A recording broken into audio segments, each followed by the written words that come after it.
ওম গুরু ব্রহ্মা গুরু বিষ্ণু গুরুদেব মহেশ্বর গুরুরেব পরম ব্রহ্মা তস্মৈ শ্রী গুরুবে নমঃ। গুরু শক্তি দ্বারা প্রাণশক্তির জাগরণই গুরুকরণের উদ্দেশ্য। জীবের যেমন প্রাণ আছে তেমনি এই জগতের প্রত্যেক বস্তুর এমনকি প্রতিটি অক্ষরের প্রাণ আছে। এই প্রাণই হলো শক্তি বা কুণ্ডলিনী।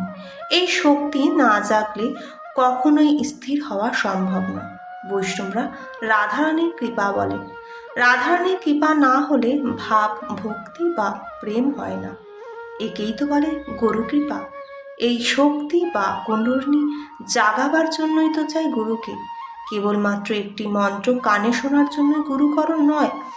বিভিন্ন মন্ত্র তো শাস্ত্রীয় পুস্তকাদিতেও পাওয়া যায়, যেমন ক্রিং শ্রীং রাম হরি কৃষ্ণ প্রভৃতি।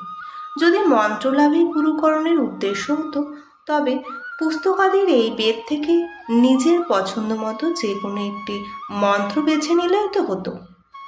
তাতে আর গুরুর কি প্রয়োজন হতো?